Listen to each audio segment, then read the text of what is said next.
Hey there, Michael Griffiths here, founder of Referral Marketing Guru, and welcome to this week's Get More Referrals Today podcast. Today, I want to talk about human marketing, human behavior, and how it influences you getting client referrals. You see, it's not good enough just to be doing a good job and then expecting your clients to refer. It's not how it happens. Today, there is so much more that happens behind the scene that for a lot of people, they don't even realize what's actually taking place. Some do this by accident. Some are just naturally great at it. But as soon as you start actually understanding why we refer, why we actually become walking, talking, ranting, raving billboards, what it is that you need to do to ensure that in the end, your clients are clients forever. But not only are they clients forever, they want to talk about you. They're excited to talk about you. And they really appreciate what it is you do. Let's get into the art of actually getting client referrals. Hey, before I do that, do you want to find out whether your business, whether yourself are good at getting referrals? Hey, pop over to our little referral growth quiz. You can find that at michaelgriffiths.com.au/quiz. Only takes a couple of minutes and it'll give you a nice little report on what's missing in terms of making your business a referral machine. Okay, so client referrals. What do we actually need to be thinking about? Well, the first thing we need to be thinking about, and I suppose it's what we talk about all the time to our guys, is how do you become more remarkable? You see, businesses go, well, I'm good at what I do. Well, you're supposed to be good at what you do. That's what you get paid for. If you weren't good at what you do, you wouldn't have any clients and therefore you wouldn't have a business. So really, that should be a given. Now I hear business, well, I'm very good at what I do. I'm very good at communicating. I care a lot about our clients. Well, that's great. But again, you're supposed to. Like, that shouldn't be the feather in the cap. That should be the norm. Now, I get that for a lot of businesses, it's not the norm, and they're actually hopeless at this. But you shouldn't be listening to this. You shouldn't be going, well, I'm so much better than Bill and Bob and Jane and Sue, so I must be doing it. No. Look at the best of the best at what they're doing. Match yourself up against the people who are already remarkable. And ask yourself, how good am I really going against those people? And there's probably a bit of a gap. See, I hear people say all the time, well, we want to do things world class. And that's great. And yes, you should. But you can't just do some things world class and not the other things. You can't just do it when you feel like it. You can't just do it when you've got time. You can't just do it when funds allow you to. You see, you're either all in or you're not all in. And there's so much of being remarkable that's actually just a thought process. Sure, it just means that you need to make it a bit more of a priority to do those things. But it's a mindset. It's a thought process. It's the way you think. So we've just finished with our Partnership Club guys. And we talk about this thing that we do with them called the Magic 100. How the first 100 days need to look. And we break it down into different segments. And in each segment, it's like, what can you do that's better than what anyone else is doing? Well, and let's start with, what can you do that's better than what you're doing right now? And when you break it down into little segments, it becomes much easier to then build up this process, this structure of just being more remarkable. So there's a reason why clients refer. Clients refer simply because the experience they have evokes a positive emotion. That's it. The experience they have. Notice how I have said how good you are. It wasn't a part of it. Sure, you need to be good. Sure, you need to get that person the results that you said. Sure, you need to improve their life on however you said they were going to improve their life. But they should be givens. They're not things for us to go, well, now that's why they're going to refer. Like, to me, they're just the part and parcel of you having a good business. So I'm assuming that already your business can be good. I'm assuming that already you can get client results. Whatever they came to you for to change that aspect of their life, you can do that already. Because if you can't, don't ask for referrals. So now with that as the assumption, the next part becomes the key. And the next part is around the experience you create evokes positive emotions. So how well do you do that? See, if I'm thinking about it, for most businesses, and in particular most business owners, they don't think this way. It's simply, I've got a client, I'm supposed to get this result. This is what we're going to do to get it. Now you should be happy and you should be able to thank me and I'm the best thing ever because I got you that result. As humans, that's not how we're wired. When we look at how our brain is set up, when we look at our primal instincts, when we look at our just normal human biology, it's not how we are wired. Think about the last time, it's probably only over the last day or two, where you told somebody about something else, some other business. I can think of lots of examples of our clients who have told me about an experience. One with Singapore Airlines, one with the Sofitel Hotel Group, one with Apple, one with this little coffee shop, one at a restaurant in a country town. Why? Why do they still remember those stories? The Singapore Airlines one was 21 years ago. Think how many thousands of people they've told that story to in 21 years. That now, if someone had a choice of Singapore Airlines versus somebody else, they remember that story. They remember what Singapore Airlines did for that person. And the story doesn't matter, so I'm not going to go into it. But I want you to understand the power of how you make someone feel. So therefore, your thought process can't be just as simple as, oh, we do this job and we get this result and you should be thankful that we got you this result. Because that should be the given. That should be how it is. You need to think, how am I creating a positive emotion through the experiences that this person has with me? So you think about it as service providers, you go, well, I'm a service provider, I don't have experiences. We jump on Zoom, we do our stuff, and then they go. And that's the problem. You haven't given this enough thought to how do you create those positive experiences.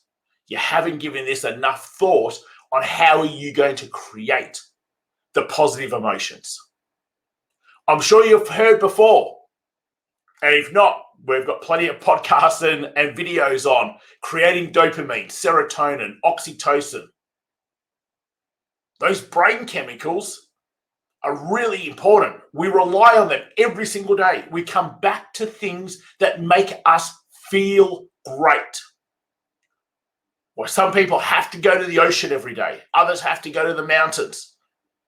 Some always holiday at beach locations. Some always go to the snow. When you think about it, the beach, the snow, it's just a thin. It's the thin that evokes the emotion, and that's why we love it so much. So are you right now just being tolerated, or are you being loved? I just, before jumping on here, sent off an email to a property manager of ours. It wasn't a real nice email because at best they're being tolerated until someone better comes along. At worst, they're just incompetent. Is that how you want people speaking about you and your business? And they're probably not. But they don't have a thought process. They don't think enough about the other shoe and how the other person is wearing that shoe. And as business owners, we don't tend to do that. We think about ourselves. Our ego, our brain, wired for survival. And in the end, we think about, how does this affect me? How is this impacting on me? Me. And if you're in that way of thinking, it's really hard to consistently get client referrals, because you actually aren't thinking about the most important person in all of this, your client. And as I said, getting your clients results is great, but you're supposed to.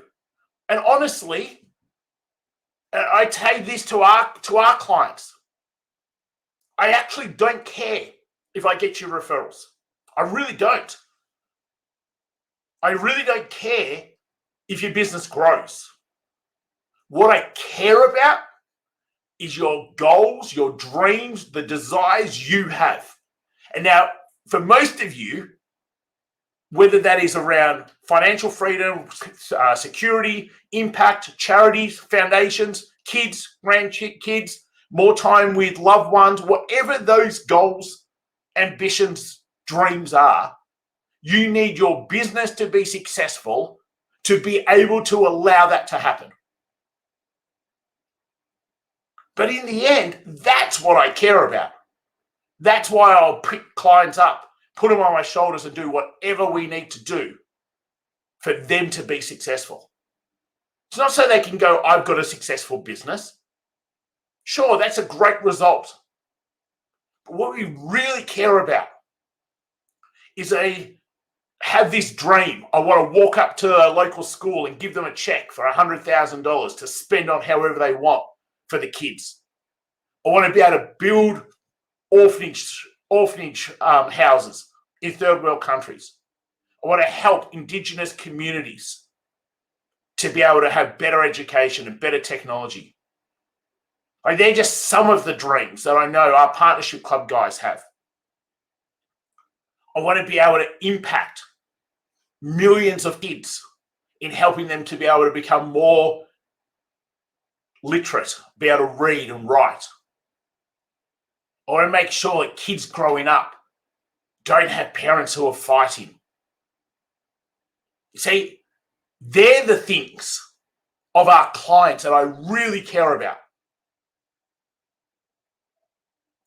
And because of that, I know how to be able to create these positive experiences. And we don't do it. Like, the mindset's not, I'm creating this positive experience because then you'll refer to me. That's just a low level of thinker. It's the transactional thinker that we talk about in our 3 levels of thinking: transactional thinker, collaborative thinker, transformational thinker. Just on a little side note, like, to me, there's 4 stages within our sort of our level of thinking. And for most owners, business owners, service providers, entrepreneurs, they're lucky if they get past the second stage. Like, the first box is about activity. And you're focused on the activity. Do I do Facebook ads? Do I do SEO? Do I go to networking events? Do I get referrals? It's about activity. And most of the time, that's what you try to sell also. I'm great at Facebook ads. I'm great at videos. I'm great at copywriting. I'm great at... Honestly, who cares? To be just blunt and honest, you're going to attract the low transactional type thinker. So that's the first box. The second box, to me, is, okay, you don't focus so much on the activity, but you focus on having a strong business. So we do this with our growth dials with our clients. What makes a strong business? You've got warm, qualified leads coming into your pipeline every single day. We need to know what that number is. That number needs to be going up all the time. You need to have sales calls being booked in. How many do we need? How are we going to make that happen? You need to be making sales. How much do we want banked? How many sales is that? So knowing those numbers allows you to do things to have a strong business. That's box number 2. In essence, that's called getting the result. So you got activity, then box number 2 is getting the result. Then you got box number 3. And this is now where we start getting into a bit more transformational thinking. It's around profitability and how profitable you are. You can have a $1,000 business, $100,000 business, $1 million business, $100 million business, and you can be profitable with any of them, and you can not be profitable with any of them also. Profitability is a thought process and being structured in the right way that you know your business takes profits, not just pays you, not just gives you director's earnings. It gives you that, it pays your taxes, it pays your super, your 401 or whatever it is in your country, and it pays you a profit dividend for you to be able to create assets, other assets for the business. Like think, if you were an Apple share, if your business and you were Apple and you have an Apple share and you went up to your shareholders at the end of the quarter and said, I've had a bad quarter, can you please put some more money in it? Of course they're not. They're going to sell and get out of there quick smart. Yet for the majority of business owners, they just keep putting money back in because they don't understand profitability. That's the 3rd box. And the 4th box, this is what really matters, is the goals, the dreams, the desires that you have, how you want to make an impact and change. So as I said, little side note, but there's 4 levels. And I said, most people don't get past the first 2 in terms of their thinking. So how does that actually then affect getting client referrals? Well, it's a level of thinking that's stopping you from creating this unbelievable, remarkable opportunity for your clients to have a positive experience that evokes positive emotions and makes them want to talk about you. That's what you need to think about. Hey, that's what you need to take from this, is how can you ensure that the experience you create makes people want to talk about you? So remember, how good are you at referrals? How good are you at being remarkable, profitable, impactful? Find out. Take our quiz. michaelgriffiths.com.au/quiz. It's also in the description in the show notes below. Jump on there. Find out. What's your score in being a remarkable, profitable, impactful business? Okay, guys, that's it from me this time. As always, make sure you subscribe, whether you're listening to us on iTunes, Google Play, Spotify, watching this on any of our socials. Hit that follow, subscribe button so you never miss an episode. And you can come, as always, and hang out with us in our $1 Million Referral Network, our free Facebook group. Go to facebook.com/groups/Michael Griffiths. Again, the link is in the show notes below, and come hang out with other great service providers that want to be remarkable, profitable, and impactful. Till next time, take care. I look forward to speaking to you real soon.